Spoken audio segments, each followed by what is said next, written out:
Hello everyone, नमस्ते। मैं चाहती हूँ कि आप पहले मेरी बात सुन लीजिए। 2-3 मिनट लगेंगे।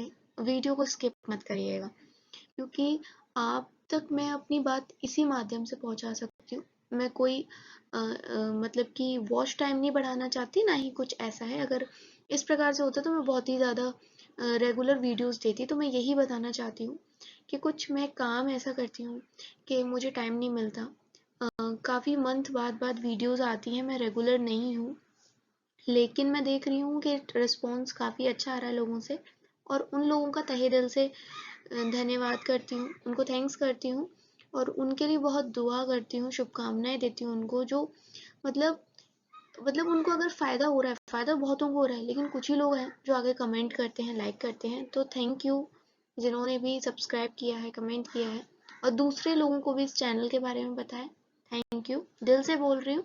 भगवान सब देख रहा है। एंड अगर देखो अच्छा वो रिस्पॉन्स आएगा तो शायद मुझे मोटिवेशन मिल पाएगा कि मैं रेगुलर बनाऊँ, क्योंकि अभी मैं कुछ ऐसा काम करती हूँ जिसकी वजह से मैं रेगुलर वीडियो नहीं बना पाती। मंथ के बाद एकदम से वीडियोस आती हैं, बस मैं आपको यही बताना चाहती थी।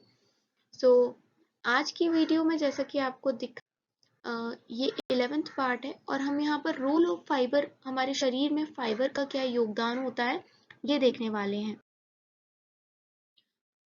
तो जैसे कि आपने देखा स्क्रीन पर नॉन अवेलेबल कार्बोहाइड्रेट्स लिखा है और मैंने आपसे कहा था कि हम फाइबर पढ़ने वाले हैं।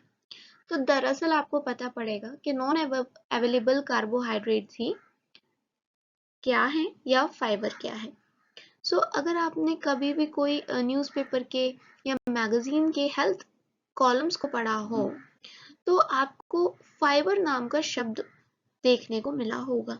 आजकल तो बहुत सारे यूट्यूब चैनल्स भी हैं, वो भी बताते रहते हैं इस सब चीज़ों के बारे में। तो फाइबर क्या है? फाइबर कुछ नहीं है, एक नॉन अवेलेबल कार्बोहाइड्रेट है। तो क्या हम कह सकते हैं कि फाइबर एक न्यूट्रिएंट है? फाइबर हमारे शरीर के लिए क्या करता है, क्या काम करता है, किस प्रकार की प्रोसेस में रहता है, तो वही हम पढ़ने वाले हैं। तो आप बोल सकते हैं नॉन अवेलेबल कार्बोहाइड्रेट को फाइबर। देखो, फाइबर होता है हमारे शरीर का इनडाइजेस्टेबल कार्बोहाइड्रेट, जैसे कि हो गया सेल्यूलोज, जो खाने में मौजूद होता है लेकिन सेल्यूलोज को हम डाइजेस्ट नहीं कर पाते। जो इस फील्ड के अंदर रिसर्च हुई है उन्होंने बताया है कि ये जो इनडाइजेस्टेबल कंपोनेंट्स होते हैं हमारे खाने के, जो हमारे शरीर में नहीं पच पाते, ये हमारे शरीर में पच नहीं पाते हैं, हमारे शरीर में अवेलेबल नहीं हो पाते हैं, लेकिन फिर भी इनडायरेक्टली और डायरेक्टली आप बोलो, ये हमारे शरीर के अंदर बहुत इंपॉर्टेंट रोल को प्ले करते हैं। और वो रोल होता है रेगुलेशन, इसलिए इनको रेगुलेटरी सब्सटेंस भी कहा जाता है। इन शॉर्ट आप याद रखिए कि फाइबर हमारे शरीर में रेगुलेशन का काम करते हैं, रेगुलेट करने का काम करते हैं, इसलिए फाइबर्स को रेगुलेटरी सब्सटेंस कहा जाता है। दूसरी चीज याद रखिए कि फाइबर्स इनडाइजेस्टेबल कार्बोहाइड्रेट्स होते हैं, जैसे कि सेल्यूलोज। अब हम इसके फंक्शंस को देखते हुए, देखिए आपने देखा होगा कि जो फाइबर है उसको हम केमिकली अपने शरीर के अंदर नहीं तोड़ सकते, और नहीं तोड़ पाते इसलिए तो वो पचता नहीं है। हाउएवर, इन डाइजेस्टिव ट्रैक्ट कुछ कंपोनेंट्स होते हैं फाइबर के जो पानी को एब्जॉर्ब कर लेते हैं, और उसके कारण वो जो फाइबर होता है पानी को एब्जॉर्ब करता है तो वो फूल जाता है। एंड जो खाना होता है, फूड रेसिड्यू, उसको बल्की बना देता है, जिससे हमारे शरीर में फुलनेस जैसी फीलिंग आती है, जैसे कि हमें भरा भरा लग रहा है पेट।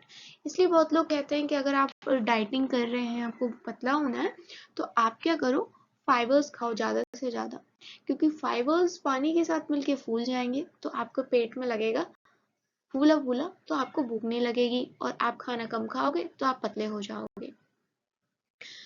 फाइबर्स से क्या रहता है, ये हमें हेल्प करता है elimination of unabsorb food in the forms of stools और फेसेस फ्रॉम द बॉडी। जिन लोगों को कॉन्स्टिपेशन होता है, सुबह फ्रेश नहीं हो पाते हैं ठीक से, या फिर ये कॉन्स्टिपेशन की प्रॉब्लम लगातार होने की वजह से उनको पाइल्स जैसी प्रॉब्लम हो जाती है, हिंदी में बवासीर जिसको कहते हैं। तो जिसको भी इस तरह की प्रॉब्लम हो, फाइबर जैसी चीज़ों को खाएगा तो अच्छा रहेगा उसके लिए, क्योंकि फाइबर्स क्या करता है, जो पानी को होल्ड कर लेता है। ठीक है, ठीक है। स्टूल्स में अगर फाइबर आपके रहेगा तो उस स्टूल से आप समझ रहे हैं ना, जो भी आप वेस्ट सुबह के टाइम निकालते हैं अपने शरीर से, उसको स्टूल्स कहा जा रहा है। तो उसके अंदर पानी को फाइबर पकड़ के रखेगा। अगर आपने फाइबर खाया होगा तो आप आराम से फ्रेश हो पाओगे और कॉन्स्टिपेशन जैसी प्रॉब्लम्स आपको नहीं होंगी। तो ये एलिमिनेशन के वर्क में भी फाइबर हमको हेल्प करता है। बहुत सारी डिसीजेस हैं, कैंसर, डायबिटीज, दिल की प्रॉब्लम्स, इन सब से हमको फाइबर जो है वो भी बचाता है। बहुत सारी रिसर्च ने बताया है कि ये जो इतनी बड़ी बड़ी डिसीजेस हैं, लार्ज इंटेस्टाइन जैसी प्रॉब्लम्स होती हैं, उनमें फाइबर हमारे लिए, हमारे शरीर के लिए काफी लाभदायक होता है। अब बात आती है कि फाइबर समझ गए, फाइबर के फायदे समझ गए, लेकिन फाइबर शरीर में डालने के लिए खाएं क्या? तो फाइबर ज्यादातर प्रेजेंट होता है जो हमारे अनाज या दाल की कवरिंग होती है उस पे। ठीक है, जैसे हमारे जो गेहूं हो गया, गेहूं अनाज हो गया, या जो हमारे उसका आटा हो गया, हमारी पल्सेस हो गई, उसके ऊपर का जो आउटर स्किन होती, हस्क होती है ना, काले चने हो गए, अपने राजमा हो गया, लोबिया हो गया, इनके अंदर काफी अच्छा अमाउंट में फाइबर्स होते हैं। और जो रिफाइंड सीरियल्स होते हैं, मैदा हो गए या फिर धुली हुई दालें हो गई, जिनके ऊपर आउटर कवरिंग नहीं होती, इनमें कोई भी फाइबर नहीं होता है। तो जिनको भी प्रॉब्लम है कॉन्स्टिपेशन से रिलेटेड, और जो भी देखो फाइबर ज़रूरी ही है शरीर के लिए, लिमिटेड अमाउंट में तो आप फाइबर खाइए। डाइटिंग वाइटिंग जो कर रहे हैं उनको क्या करना चाहिए, होल व्हीट ग्रेन्स खाने चाहिए, यानी जिनमें छिलका भी हो साथ में। तो आई होप आपको ये लेक्चर पसंद आया होगा। तो मुझे बोलने की ज़रूरत नहीं है, मैं नहीं बोलूँगी, आप अपना काम कर दीजिएगा। 3 काम होते हैं ना, कर दीजिएगा। Thanks for watching IGNOU Vidya.